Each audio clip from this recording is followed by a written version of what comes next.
Welcome back to Beer with Nat. On every episode, I share a beer and a chat with people who do what they love for a living. They work in the beer industry. Today's guest is Gaia Freytag, Quality Assurance Manager at Birrificio del Ducato in Parma, Italy. While pursuing her master's in food science and technology, Gaia discovered her passion for beer and sought to learn everything she could through self-study in addition to her coursework. After graduating, she had a short stint at a brewery in northern Italy before landing her current role at Del Ducato. In addition to her work in the lab, Gaia also serves as a brand ambassador for the small team, traveling to represent the brewery at events and festivals across Europe. And that's actually how Gaia and I met. She was over in London to pour at a festival, and as Del Ducato is now part of the Duvel family, she reached out and asked if we could get together for a beer and a chat. And I'm so glad she did. We chatted for 2 hours about our shared passion, and I knew then that I needed to get Gaia on the podcast. Beer quality is something we all hear mentioned, but very few of us actually know what it entails or may feel intimidated by all the technical terms. Gaia loves what she does and does her best to make quality a topic we can all engage in. That said though, if there are any topics that we discussed that we didn't go into enough detail on, or that you'd like to learn more about, Gaia has very kindly offered to take your questions to help make sense of it all. Head on over to beerwithnat.com to find out how to reach her. Thanks, Gaia. In this episode, you'll learn all about the day-to-day role of a quality manager, why Gaia feels her job never truly ends, and what she thinks are the most overlooked aspects of quality by both breweries and consumers. You'll also hear where beer has let Gaia travel to, what she gets up to outside of the beer world, and how beer has helped to bring her out of her shell. Here she is. So I decided to bring from Boscala. I selected this beer in particular. Cheers. Cheers. By the way. Because this is my favorite beer among all the sour beers that we produce. And I didn't want to bring the usual core beers because, you can find all of them in London at our pubs, the pubs of the brewery. So it's pretty easy to find them. This is a beer that it's not only kind of hard to produce because this is a blend of 3 different bases. It's spontaneously fermented beer. It's our Chrysopolis and 2 different bases with 2 different Brettanomyces strains, Lambicus and Bruxellensis. They're all blended together. Then we put frozen raspberry crumbs in the beer. It stays there for, I don't remember how long. And this is a final result. So a bright red beer with a pink foam that doesn't last that much. But the good thing is that you can really taste the fact that we're not using extracts or juices or anything artificial, but there's the actual fruits are in it. Yeah, that was the first thing I picked up on the nose. You almost get an acidity, a warning of the sharpness and sourness that's going to be in there, but the freshness of the raspberries too. So you have the acidity of the fruit, you have the acidity of the, of course, of the spontaneously fermented beer. You have the funky taste of the Brettanomyces, and I think all these flavors marry themselves pretty well. So all right, I'm gonna it's take a very balanced product at the end. And it's pink, so it's beautiful. Oh, that's lovely. Yeah, it's really fresh, not too sharp. You get a lot of the fresh fruitiness and then all of the funkiness in there too. Exactly. It's really easy drinking. And indeed, this is beautiful. one of the beers that have a lot of success during festivals. And at festival, you can see there's plenty of raspberry sours, raspberry everything. Yeah, that's a good point. This is something that really has a lot of success. So my way to go beers for festivals are this one and the Via Emilia because, it's an easy drinking lager. Anybody can really appreciate it. This is also a beer that somebody who has never drunk sour beers can learn to appreciate because you have also the sweetness of the fruit really counterbalancing the sourness. Yeah, that's a great point. So we've talked about some of the beers, but we haven't said where you work. So I work for Birrificio del Ducato in Parma as the quality manager. So that means that basically I manage a small lab where I perform microbiological, chemical and physical analysis and sensory as well. So the laboratory is based in the main facility of the brewery, but I also, with the help of the sour brewer, I manage the sour brewery as well. So in this case, this specific beer was produced before I started working there, but as you can see, it's at the best of its shape because it's a beer that's really good for aging. And Gaia was telling me before we got started, she picked this particular bottle because she knew it was going to be a good one from the date code. So what are you looking for there, and what was it about this particular batch that you knew was going to be a good one? This is probably the most successful batch I've ever tasted of this particular beer, and asking for the code in bars is something I became famous for. I can imagine. I don't think it's something people do very often. Because anytime I go to a bar in Parma or anywhere else and I see they have beer from Del Ducato, I try to go incognito. I really try. But then I like, oh yeah, this beer, this is good, but has this, I'm not totally satisfied. So I go and ask for the batch number, and everybody's like, why do you even care? What's going to matter for you? No, because I know all of them by heart. So I know exactly when a beer was produced based on the batch number. I know if I'm responsible for some things. And it's just basically when I go and take some beer Del Ducato, it's like an extension of my job because it's still part of quality control. Yeah, it's a great I see point. how the final product gets to the final customer. And if I'm disappointed in something, then I could really think about a solution and then think about corrective actions that I can discuss with the brewers and we can do something. Yeah. I think quality control, if you like what you do, if you like the product you're working on, then it's a never-ending job, because anytime you go, I have to try it. I have to see if it's in a good shape, if it's in peak conditions. And indeed, it's what I did. I wasn't sure about which beer to bring today, and I saw the batch and, okay, let's go for this one, because I know that it's going to be a success. Yeah, it was a great choice. And are you pleased quality-wise with everything you're tasting right now? I am pleased, Okay, because good. indeed, this is also a beer that's tends to change a lot during its life. So Yeah. last year when I first tried it and I fell in love with it, it was probably more fruity because it was brand new. So at the beginning you can really taste the fruit, you can taste the raspberry, this sharp acidity given by them. And then eventually, the longer it stays there, the longer it ages, you can sense the funkiness of the Brettanomyces rising. And you can see that the foam used to be way more long-lasting. And in this case, it lasted just a few seconds. And because that's the work of the Brettanomyces that basically ate everything. Overseeing quality for a standard brewery is difficult as it is. Overseeing quality for a sour brewery It's is a whole different impossible, ballgame. yeah. Let's talk about what your day-to-day looks like, and then talk about what the specifics might be for what you have to do for the sour beers as well.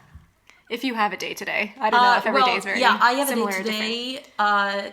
But then you never know, because accidents happen. And so I have a lot of stuff happening during the day that basically change all my schedule. May call your attention somewhere else. Yeah. Exactly. So if So things go to plan, what does a day look like Things go for to you? plan. First things, I have to see what's the state of the cellar. So if we have beer fermenting, if we have beer lagerings, if we're brewing or packaging something. And then depending on that, I take samples. Samples usually are mostly for the physical chemical part. So like if a beer is fermenting, I have an alcoholizer, I have specific instruments that can tell you the alcohol, the density, pH, the color, the calories, if you care about that. Wow. And it's really interesting, first of all, because I can really see if the beer is within compliances during the production. Okay. I can see when we're going to package the product, if the product and what we're saying on the label, of course, it agreed. So that's really important. And is that just during fermentation, or you use that at other points All the during time, the all the time. process? So we do that. I use that for the wort. I use that for the fermentation, for lagering after the centrifugation. Wow. So starting from the very beginning, production of beer. Actually, from the reception of raw material, I check that. We have a visual check of the raw material. During the production of wort, I also check water, of course, on the chemical point of view. Yeah. On the production of wort, we check if everything is within compliances, because of course we have certain specs that we have to stay within.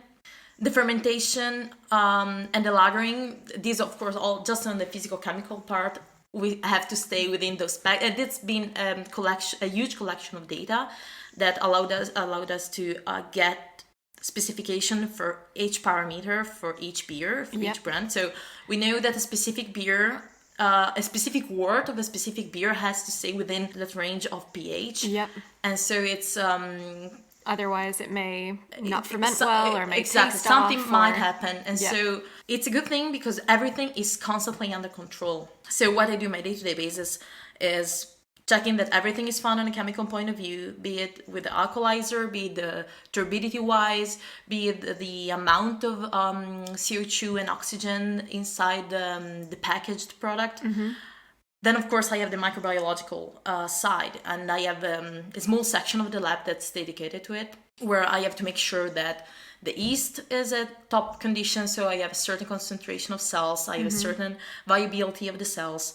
I have to make sure that I have no spoiling microorganisms present, and that's done, again, for everything. So from the water to the final packaged product. Yeah. And that's probably the part that takes the majority of my day, because you really have to make sure that the beer is okay, so you're not going to have anything happening in the final product. Yep. It's also the reason why we introduced a quarantine period in the packaged product. So we're bottling, we're kegging. I take some samples from it. Everything gets on plates, and while the final product is in the warehouse at 6-7 degrees Celsius, it can't leave the brewery, the warehouse, until I am 100% sure that there are no spoiling microorganisms. Yeah, Because so they if I can't- realize that something is wrong in the beer, nobody got it yet. So we can really do something with it and correct it. Well, of course, it's already packaged, so we can think about, I don't know, maybe destroying it or dedicating it to something else. But at least you know it's not going into the market, Exactly. which could potentially be harmful to consumers, damage your reputation. It's mostly for the damaging of the reputation, because it's really hard to hurt a customer because you have no pathogens that can grow in the beer. So I'm never going to have anyone with a stomachache because they drank our beer. That's a good point. So there's no harmful Exactly. sort of spoilage organisms, but perhaps a glass could explode or a can could explode, those sorts of things, Exactly. if there's unchecked growth of microorganisms. So you've got a lot on your plate. A lot of responsibility. It is a lot because we are a medium-sized brewery in Italy, and the thing is that smaller breweries usually don't have that kind of equipment, that kind of laboratory. And what we have, we're not even that big to be compared to, I don't know, Heineken or a big industrial facility. And so on one hand, we're producing a lot and we have a lot on our plates. On the other hand, it's just 5 of us in production. So we have 2 brewers, 2 guys in packaging. It's me in the lab, and then we have a sour brewer, but he's in the smaller facility. Yeah, he So needs, it's just he needs to be in his own space to make sure yeah, there's no and actually, cross-contamination. when I'm performing I have a microbiological analysis called a PCR, and when I'm performing that one, he's not allowed to get into the lab. And why is that?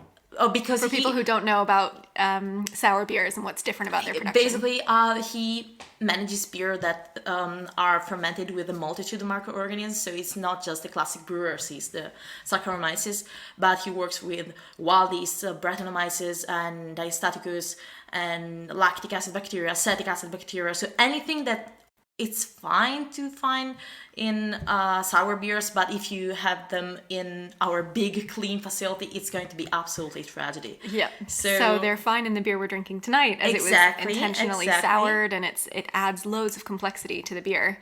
But when you're producing clean beers, like you said, so a lager or an IPA or a pale ale, you do not want those sour microbes anywhere near, because it will completely change the flavor profile and potentially infect the brewery as well. It would, and for some microorganisms in particular, it's really, really hard to get rid of them. So, like the diastaticus, for instance, and if you get the cross contamination, it's just bad. Of course, in the laboratory, we don't have that kind of issue, because if he got in, he wouldn't really contaminate the beer itself, he would contaminate my samples. So I would get false positives, and then I would panic and stop everything, and okay, we can't package because the beer is contaminated, and actually it's not. It's And just later he was find out. wandering around the laboratory. Yeah. So you'd later find out it's all okay. Yeah. Yeah, but it's double the job, double the time, Yeah. and so we have to make sure that he knows that, and he's very respectful of that, because he realizes how many microorganisms are That he might be carrying on his- around. Exactly. Yeah. Actually, we did an experiment, and I managed to extract a wild yeast strain from his beard. Oh dear. Okay. So I- he's carrying around his own culture.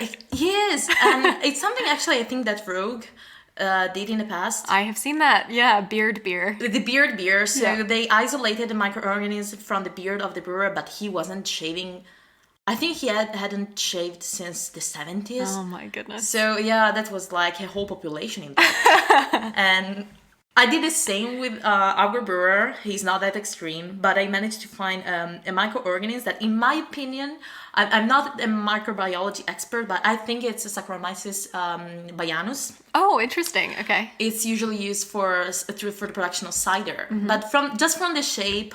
So I haven't run any advanced microbiology tests, but just from the morphology, I'd say it's Baianus.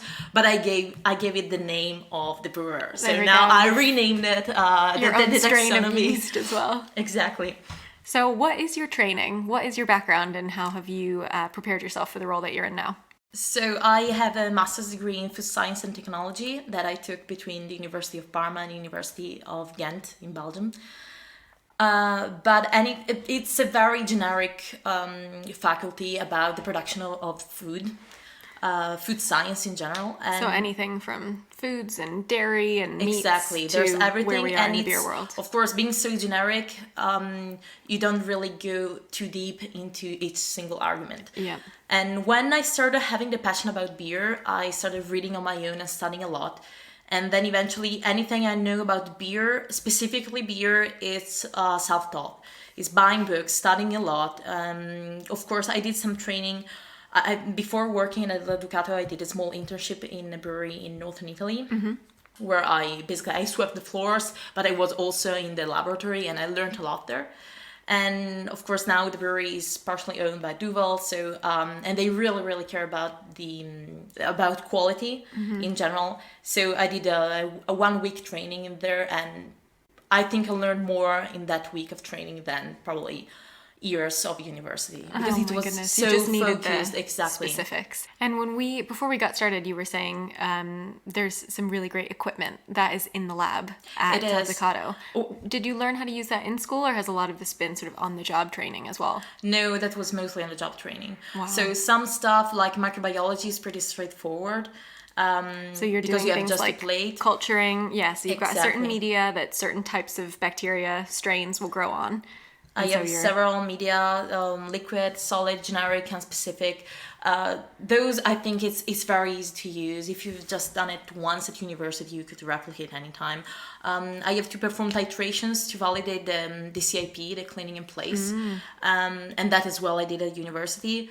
Most of the instruments that I have currently in the lab is just, okay, I have a brand new instrument, let's see the manual, let's see the instructions, and learning about it. And of course, there's always the support of Duvel, because they have like 20 years experience with some of those instruments. So it's always good if I have no idea what to do or where to start. You've got somebody to rely on. Yeah, definitely. In your opinion, what is the most overlooked aspect of quality assurance when it comes to beers? So, well, let's start by saying that, of course, being Duvel there, and they really care about quality in general. Quality assurance has never been something that's overlooked in our brewery, because they really care about it. They invested a lot of money. They're forming me. They're allowing me to train a lot in order to do my job at best. Probably the thing that's mostly overlooked, and indeed I didn't even mention it before, is sensory analysis.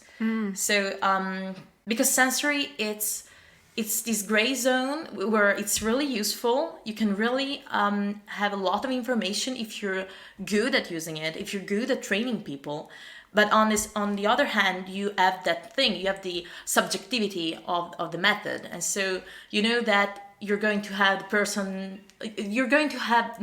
a not so reliable answer and result from the analysis, because it relies on people. And people are not perfect, of course. It's not a machine. So you have to be able to train people, to calibrate them, and that's the only case in which you can have reliable results from sensory analysis. So it's something that's always been overlooked. The thing is that also it requires people to participate. And that's the most difficult thing. And so anytime I try to get people gather around the table and taste something all together, it's impossible, because everybody has too much to do, everybody has too much work, and nobody is going to participate. And so I have a panel of 3-4 people, and that's not statistically reliable at all. Yeah, that's a great point. So you don't currently have a sensory team. Yeah, we're working on that. So we have a panel. We started the training of the panel. So basically we meet once per week. We taste the same beer, 3 different glasses of the same beer, one of which has been tainted with off flavors. Yep. In order to, first of all, speak the same language and recognize that off flavor, so that if I'm saying diacetyl, everybody knows what I'm talking about. And it's not like everybody has a different idea of what diacetyl is supposed to taste and smell like. And what should it taste and smell like? Butter. Yeah. Butter, and usually cinema popcorn. Could be. I don't know if they actually add the diacetyl of flavor or it's a butter that I has never very find strong... it to be that strong. But yeah, it's sort exactly, of never this that strong. buttery, butterscotchy flavor. It's quite common in lagers if they don't have their full fermentation or maturation period. Normally, if you allow your beers to have that maturation or a warm temperature rest, then the yeast will go back in and clean up all of that diacetyl. But if breweries are maybe rushing their beers out or not giving them enough time, then you can have this buttery flavor that's left in there, which consumers do not want and brewers do not want in their beers. Exactly. But then again, it depends on the style, of course, that you're brewing. And I'd say that we're pretty lucky because diacetyl has never been an issue for us, because our beers are given all the time to actually allow the yeast to reabsorb the diacetyl. So it's a good thing. But still, the idea is to train everybody, calibrate my colleagues so that I know, for instance, if I have the diacetyl guy or the DMS guy, so that if I know that we have a specific beer that's more prone to producing that specific of flavor, but then I am my colleague who's the expert in detecting it. Yeah. And so we can really use that as I would use an instrument in the chemical part of the laboratory. But it's a lot of work, it's a lot of studying also, and of course it requires the collaboration of everyone to gather around the table, and that's probably the hardest and most overlooked part of quality assurance at the moment. And what about from consumers? Do consumers, you think, have much of an idea of what goes on in your lab? No. Actually, anytime I have some tours and some clients that come and visit our brewery, they're always so surprised by the amount of work and the amount of analysis that are required in a brewery, because most people, especially, of course, not if they are already in the business, already in the community, but most people have no idea how beer is produced. They have no idea what the ingredients are and how much work it requires. Of course, especially if you want to get good quality and consistency in that quality. Yeah, it's a great point. Many people are starting to know the word hops, but I think that's about it when it comes to ingredients. People don't really know the word malt. They don't know much about yeast. And loads of people don't even think about water and the importance of water to brewing. Customers were like with an open mouth in the laboratory, and they were like, yeah, I had no idea it was like this.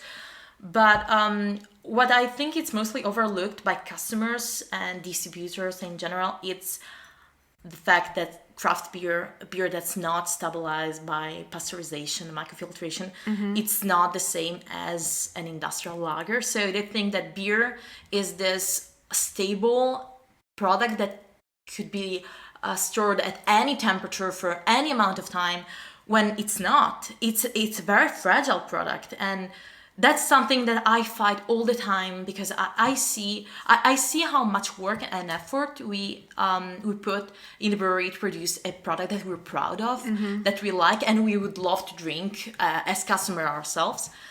And then I see how some clients treat it and keeping it in the sun at 30, 40 degrees in the summer, and then think, oh, your beer tastes like crap. Yeah, of course, but it wasn't like that when it got out of the brewery. So. It's a great point. People know to put their milk in the fridge because it will spoil otherwise. But a lot of people don't think that your beer should be kept cold and that it can also go bad. It might not look as obvious as spoiled milk, but for someone who's made that beer, you can certainly detect the flavor differences, or if customers aren't aware, they're going to say, oh, this brewery's not very good at making beer. No, it was great, like you said, when it left the brewery. It just wasn't stored correctly or served correctly, things like that. Actually, the fresh milk and ultra high temperature milk is the comparison that I always make. And I'm like, would you put some fresh milk at room temperature next to the UHT milk for like 1 month? And expect it to taste the and same. expect it to taste the same. Would you still drink it? And oh no, it's definitely not the same. Of course, and for beer, it's exactly the same. There you go. So store your beer in the fridge at the appropriate temperature. Or even, a silent temperature, but don't have any fluctuations. Yeah, heat fluctuations, because that's just so bad for beer. Yeah. So clearly you were incredibly passionate about what you do. I love what I do, and I love beer, and actually it's probably the passion that I've ever had that lasted the longest, and is still lasting. Yeah, so where did this all come from? Where did your love of beer, when did you discover it? I have no idea, and maybe it's the amount of beer that I drank in the past. I don't know, but so I've always been really passionate about how food is made, and how certain stuff is produced. I was already studying food science and technology, but I didn't have any specific food that I wanted to work on.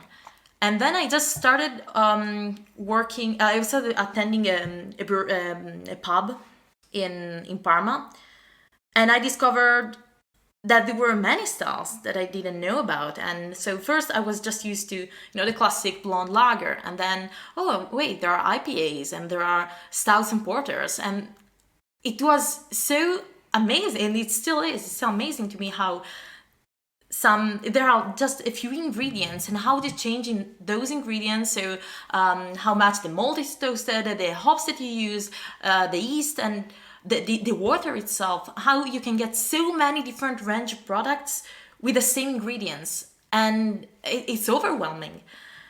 And something else that really attracted me to the beer world is the fact that I really love fermentations in general.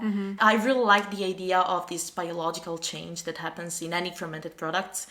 And I think it's something that really is in common among anyone who works in the brewing industry. So for instance, with my colleagues, we have this kind of smuggling of fermented products. We exchange jars of Korean kimchi, of SCOBY, of kombucha, exactly. So we exchange all of that, and it's crazy. We have this huge multitude of microorganisms that are even in the lab. But you're just fascinated by what's going on in there. Exactly, because it's, you don't see it, and still you have so many changes. It's fascinating. So I feel really lucky because I met you because we both are part of the Duvel family, and you came over to London to pour Ducato's beer at the Beavertown Extravaganza, and you were back in London this weekend, which is why we're getting to have a chat. Where else has your love of beer or your work for Del Ducato taken you to get to serve beer or talk about beer? Where would you like to go next? Well, where I've been in the past, I've been to several festivals. So I've been to the Tallinn Craft Beer Weekend. Oh, I'm jealous. I haven't been out to that one yet. I really want to go. Definitely one of the best. But, anytime I go to a festival, it's like, oh yeah, that one's the best. Oh, that's one of the best. Yeah. I loved every single one of them. I've been to the What's Brewing Festival in Stavanger last year, not this year, unfortunately. That one led to me going to the All In Brewing Festival in Gothenburg. But we weren't actually pouring there. It's just I had so much fun at the What's Brewing Festival, and I met so many amazing people that I just felt like, yeah, you know what? I'm just going on my own to Gothenburg. Never been there, never been to Sweden. But I know that I'm going to meet the same people that I met at What's Brewing. And indeed, it was a blast. I had the time of my life, even in Gothenburg, All In Brewing Festival, which I think it was just this weekend, is an amazing festival to be in. I'll have to add that to my list too. I haven't been to that one yet. I haven't been to Gothenburg either. But Gothenburg is a really nice town. I've never been to the Mikkeller Festival. I like to go to that one. I've never been for instance, at the Farson Walker Invitational. Oh, I would love to go to that one too. I'm from California, and I need to make my way back out there to get to that. It's like at your place. Yeah, right. But the amazing thing about these kind of festivals, of course, I love traveling. So having basically a travel paid by the company to go and have fun. Of course, I'm working, but it's like the best of ever. This is one of the part which is the best, in my opinion, about my job. And where I would like to go next, but basically any place where I haven't been yet. So if we had a festival, I don't know, in Botswana, I would go to Botswana and smiling, and I would be happy about it, because as long as I travel and I get to talk about beer, which is my biggest passion, I'm all good. You're happy. I'm happy. What do you like to talk about most? Is it the QA side of it, or is it the flavors, or is it your beer experiences? Well, I really like to hear about. Well, of course, I really like to talk about what I do in the brewery because it's my job. It's my day-to-day basis. It's what I know most about the beer world. But I really, really like to hear other people's ideas and opinions because I'm a home brewer also. So, having new inputs and new ideas can not even only affect the way I work, because I can always get some more ideas on what to check in the brewery and what analysis to perform. But it's also good because it really enriches you on all point of view. So anything, even when we talked about the marketing aspect of the beer, that's something that has nothing to do with my job, but still it's interesting and it's within the same field. And so it's really good to hear new insights. Yeah, it's still part of the bigger picture. And Exactly. then you can start thinking about how your role fits into that and how everything all works together. What do you like to do outside of the beer world? Way too many things, because the thing is that I've always been really passionate about crafts. So I've done embroidery, I've done knitting, I've done even something that has nothing to do with crafts. I've done archery. So the thing is that I have a lot of different passions that Very rise multi-talented. out of nothing, and I spend a lot of money, a lot of time doing that thing. Usually they last around 3 to 4 weeks, and then I get bored. And so now I have a bow at home that I never use. You can dress as Katniss Everdeen for Halloween. Yeah, exactly, because I've also did some cosplay. So I also did that. So you've put them to use the second time already. The thing is that actually that's why I also love beer so much, because it started as a passion, and as every single one of my passion, usually they don't last a lot, and I put a lot of effort into them, but then I just get bored with them. With beer, it hasn't happened yet. I don't think it's ever going to happen. We hope not. We hope not. I already have Plan B sorted out. Oh, what's Plan B? Whiskey. Oh! So yeah, it's like bigger brother. That's so. quite natural. That's a very good point. You understand how to make the mash in the first place, and then you just go in after fermenting, go distill it. Yeah, you just have to add distillation, and beer aging. We have something with beer as well, with barrel aging. But that's a great point. You're just putting your degree to the next level. Exactly. But the thing, yeah, I have a lot of hobbies, and they change constantly. And I don't know, it's not a good thing actually, because it would be way better to focus all your energies into one thing and really learning how to do that. I tried to learn piano self-taught. Didn't work. Oh, that sounds difficult. Yeah. Again, in that case, it lasted like 2 weeks. There are many things you can teach yourself, maybe from YouTube, but I don't think piano is one of them. You can, but it's really hard. You need to focus for like years. And you don't have the time. I don't have a lot of time, but... Especially as you said, like every trip to a bar turns into taking you back to work. Yeah. Regarding that, I recently went to a rugby match. Okay. Because the brewery is sponsoring a rugby team in Parma. Okay. And I was supposed to just go there and watch the match because I really like rugby. And eventually I saw that they were pouring, that there was no one from the brewery pouring our beer. And they didn't even put, the sticker from our beer. So nobody knew no one that. Knew what it was. Exactly. Okay. And I was no, okay, guys, this is so wrong. So I just went behind the bar and I started pouring myself. And so eventually what was just a rugby match that I was supposed to watch turned into another night of work. Turned into another night, exactly, because I had to pour for like 4 hours. Oh my goodness! But it's just because you're so passionate about it. Yeah, and still I love it. And you want everyone to have the same experience with the beers that you would give them. And again, it's I see the work and the effort that's behind the production of these beers. Mm-hmm. So I want them to be treated accordingly to what they deserve. So if I see that nobody has an idea that our beers are being poured because they forgot the sticker, because they don't know how to pour it, because it's they regulated the implant, the rough system wrong, and it's so annoying, and it takes 0% effort to really do a nice job on that point of view. Yeah, and make sure the beer is served the way it should be. You're the beer hero for Del Ducato. Going in there, making sure it's served the right way. All right. Well, I've just got one last question for you, which is, what do you enjoy most about being part of the beer industry? I'd say the people. Of course, on the day-to-day basis, I don't have to interact with a lot of people, because it's being just me in the lab. I have a problem, I get to solve it with the brewer. So it's usually me interacting with 3-4 other people. And I really like the fact that I have a lot of a space of improvement for self-improvement in the laboratory, because I can study a lot, and it's basically my own playground where of course I can work, but I can also learn a lot, and training for me is really important. But when I go to festivals and I get to meet people, and you have it's so easy to make new friends and to meet new people, because everybody has beer in common. So we're always going to have something to talk about, and that's the most amazing thing, because I've always been an introvert and super shy, and it was super hard for me to even talk to people that I didn't know. And once I started being part of the beer community, it's kind of expected to just go and talk to each other. You have beer in common, you both love something, and you can discuss about it. And this is something that really changed me on a personal level. And so I absolutely love that. I would never go back to any other business, first of all, because I don't have the passion about any other food like I have for beer. And because it allowed me to change and to improve myself.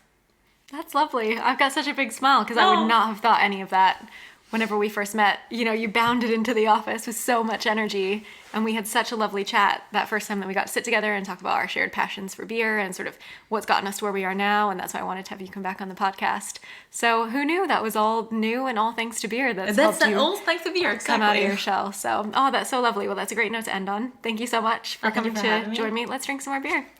Cheers. Cheers. And that wraps this week's episode. Thanks so much for listening, and thank you, Gaia, for making the time to chat with me when you were last in London. On the next episode, you'll hear from Jan Rogers, owner and director of Marble Brewery in Manchester.